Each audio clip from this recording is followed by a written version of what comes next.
ఉందండి ఈ వ్యవహారం. యా. కాకపోతే ఇప్పుడు మీరు రాజకీయంగా అధికారంలో లేం కాబట్టి మమ్మల్ని ఎలాగైనా డ్యామేజ్ చేయాలని ఆవిడ ఇవన్నీ చూసారు తప్పితే, లేకపోతే ఎప్పుడో చేయాల్సిన పనులు కదా ఇవన్నీ.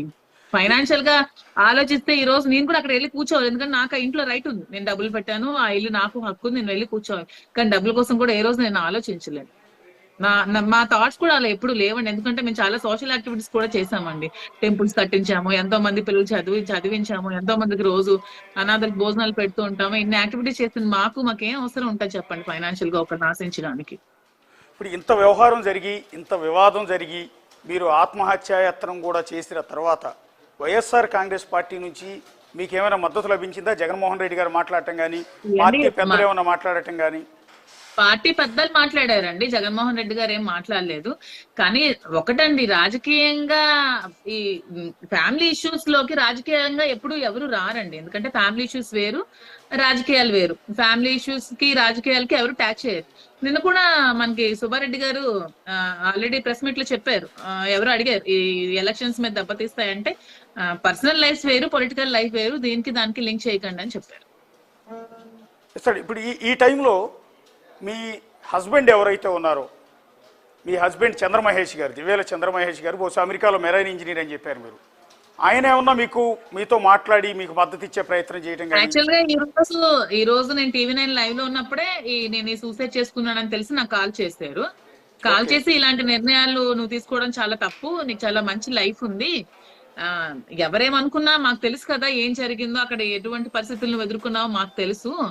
ఎవరో అన్న మాటలకి, ఎవరో ఒక లేడీ చేసిన మాటలకి నువ్వు అలాంటి నిర్ణయాలు తీసుకుంటే పిల్లలు ఏమవుతారు, నీ ఫ్యూచర్ ఏమవుతుంది, నువ్వు ఎన్నో ఆశలతో ఉన్నావు లైఫ్ లో, అవన్నీ ఏమవుతాయి, అలాంటి నిర్ణయాలు నువ్వు తీసుకోకూడదు కదా అని నాకు చెప్పారు. ఇప్పటికీ ఆయన నుంచి మీకు ఆ సపోర్ట్ ఉంది?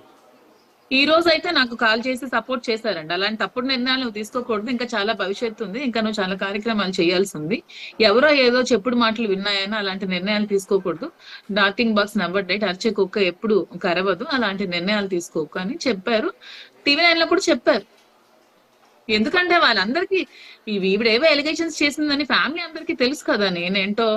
ఆవిడ చెప్తుంది డెక్కల్లో ఎవరికైనా అడగండి అంటే, మీరు ఒకసారి రండి, వచ్చి నాతో పాటు వచ్చి ప్రతి ఒక్క డోర్కి వెళ్ళి అడగండి, ఎవరికి నేను ఏం చేశానో, ఎవరితో ఎలా ఉన్నానో ఊర్లో అందరికీ తెలుస్తుంది. నేను నియోజకవర్గంలో ఏం చేశానో, ఎంతమందికి నేను ఇది నేర్పించానో, నేను గురువుగా ఎంతమందికి నేను హెల్ప్ చేశానో, ఫైనాన్షియల్ గా ఎంతమంది పేదలకు నేను ఏమేమి హెల్ప్ చేస్తానో మీరు వచ్చి తెలుసుకోండి, తెలుసుకుంటే అప్పుడు తెలుస్తుంది ఎవరికి.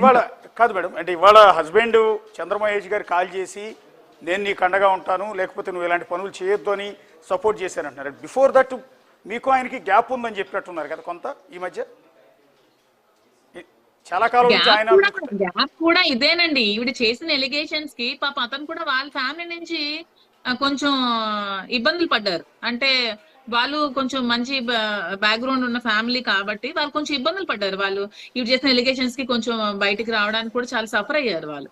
ఆ సఫర్ అవ్వడం వల్ల అతను కొంచెం నన్ను దూరం పెట్టారు. ఇవన్నీ ఎలిగేషన్స్ అన్ని నువ్వే క్లియర్ చేసుకో, నీకు ఈ రాజకీయాలు నీకు ఇంట్రెస్ట్ అంటే అటువైపు నువ్వు వెళ్ళు, పాత్ నేను కాదన్ను కానీ ఇవన్నీ క్లియర్ చేసుకో అని చెప్పారు.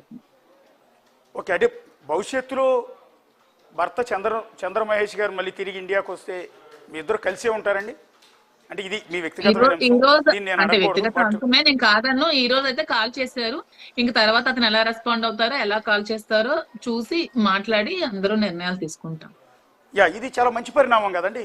మీకు ఒక విధంగా చాలా విషయాల్లో బ్యాడ్ జరిగింది, కొంత ఇబ్బందికరమైన పరిస్థితులు తలెత్తాయి, సూసైడ్ అటెంప్ట్ వరకు వెళ్ళిన సందర్భంలో ఎవరైతే మిమ్మల్ని పెళ్లి చేసుకున్న మీ భర్త ఇవాళ మీకు అండగా నిలిచే ప్రయత్నం చేస్తూ ఉన్నారు, ఇది చాలా గుడ్ థింగ్ కదా మీకు? అవునండి, మీ ఊహించిన పరిణామం బహుశా ఇది.